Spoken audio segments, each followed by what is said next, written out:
విపరీతమైన మోకాలు నొప్పులు, మోకాళ్ళు వాచినట్టు అనిపించడం, మెట్లెక్కుతుంటే చాలా కష్టంగా అనిపించడం, కింద కూర్చొని లేస్తే చాలా కష్టంగా అనిపించడం, ఇవన్నీ కూడా కొద్ది మందిలో ఈ సఫరింగ్ అన్నది ఉంటుంది. అసలేంటి? సో, నమస్తే. నా పేరు doctor Suresh Buddha, senior homeopathy consultant, doctor care homeopathy. So, మోకాళ్ళు విపరీతంగా నొప్పి రావడం. సో, ముఖ్యంగా ఏంటంటే ఎక్కువ శాతం అరుగుదల వల్ల వచ్చేటటువంటి నొప్పులుంటాయి. దీన్నే మనం ఆస్టియో ఆర్థరైటిస్ అంటాం. సో, మోకాళ్ళు కొంతమందిలో ఏంటంటే ముందు ఒక మోకాలు స్టార్ట్ అవుతుంది. తర్వాత రెండో మోకాళ్ళకి రావచ్చు.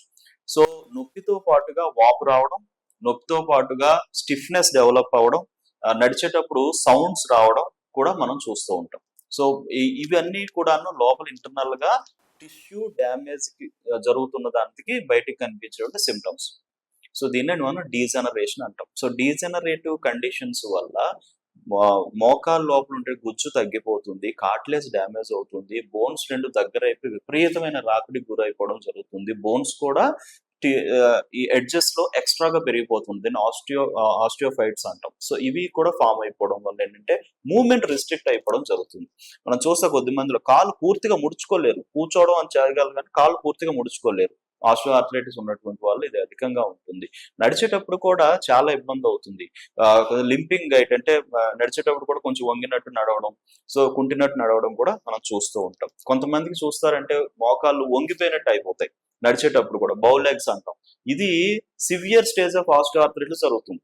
ఇందులో ఉండే మొత్తం 4 స్టేజెస్‌లో ఈ సివియర్ స్టేజ్‌లో కనిపించేటువంటి సింప్టమ్స్.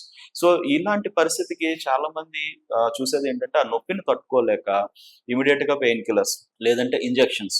కొద్దిమంది ఏంటంటే డైరెక్ట్‌గా ఈ మోకాలుకే ఇంజెక్షన్ చేయించుకోవడం జరుగుతూ ఉంటుంది. చాలా కొద్దిమంది ఏంటంటే ఆపరేషన్‌కి వెళ్ళిపోవడం జరుగుతూ ఉంటుంది. సో, దీనికి ఇవి కాకుండా వేరే సొల్యూషన్స్ లేవా అంటే డెఫినిట్‌గా హోమియోపతి వైద్యంలో దీనికి సొల్యూషన్ ఉంది. బట్ చాలా ఎంత ఎర్లీగా ఆర్థరైటిస్ కండిషన్ మనం గుర్తించి మెడిసిన్స్ వాడితే అంత బెటర్‌గా, అంత తొందరగా మనకు నయం అవ్వడం జరుగుతుంది. సో, ఫస్ట్ స్టేజ్‌కి ఫోర్త్ స్టేజ్‌కి ఉండే డిఫరెన్స్‌ని మనం గమనించాలి. సో, పెయిన్ అనేది మీకు స్టార్ట్ అయ్యి, పెయిన్ మీకు కంటిన్యూ అవుతుంది. పెయిన్ కొంచెం పని చేసినా వస్తుంది, కాసేపు నిల్చున్నా వస్తుంది, కూర్చొని లేచేటప్పుడు వస్తుంది. అలాంటప్పుడు ఇలాంటి పరిస్థితులు ఉంటే గనుక ఖచ్చితంగా ఇమ్మీడియేట్‌గా మీరు డాక్టర్ గారిని కలవాల్సిన అవసరం అనేది ఉంటుంది. ఇమ్మీడియేట్‌గా మనం ఎక్స్‌రే గాని ఏదైనా చూసి దాన్ని బట్టి ఎంత మేరకు అరుగుదల ఉంది, ఎలాంటి డ్యామేజ్ జరుగుతుంది అనేది మనకు క్లియర్‌గా పేషెంట్ ఎక్స్‌ప్లెయిన్ చేసి హోమియోపతి మందులు ఇవ్వడం జరుగుతుంది. హోమియోపతి మందుల్లో కేవలం అరుగుదల వల్ల వచ్చేటటువంటి అరుగుదల సంబంధించే మందులు ఇవ్వడం కాదు. ఇది టోటల్ బాడీ యొక్క సిస్టమ్‌కి ఇస్తాం. సో, బాడీ యొక్క సిస్టమ్‌కి ఇవ్వడం వల్ల సిస్టమ్ అనేది అరుగుదలని గాని, డీజనరేటివ్ కండిషన్ అని కంట్రోల్ చేసుకోవడం స్టార్ట్ చేస్తుంది. సో, కంట్రోల్ చేసుకుంటున్న కొద్దీ కూడా మనకి సింప్టమ్స్‌లో కూడాను రిలీఫ్ అనేది కనిపిస్తుంది. సో, పెయిన్ ఉంటే పెయిన్ తగ్గిపోతది. వాపు ఉంటే వాపు తగ్గిపోతూ ఉంటుంది. నడిచేటప్పుడు ఇబ్బంది ఉండదు. మన రెగ్యులర్ యాక్టివిటీస్ మనం చక్కగా చేసుకోవచ్చు. సో, దీనివల్ల ఏంటంటే ఫర్దర్‌గా వేరే ప్రాసెస్‌కి వెళ్ళాల్సిన అవసరం రాదు. ఇంజెక్షన్స్ తీసుకోవాల్సిన అవసరం రాదు. ఆపరేషన్స్‌కి వెళ్ళాల్సిన అవసరం అనేది రాదు. సో, కంప్లీట్‌గా నార్మల్ అవ్వడం జరుగుతుంది. మన డే టు డే యాక్టివిటీస్ అన్ని మనం చేసుకోవచ్చు.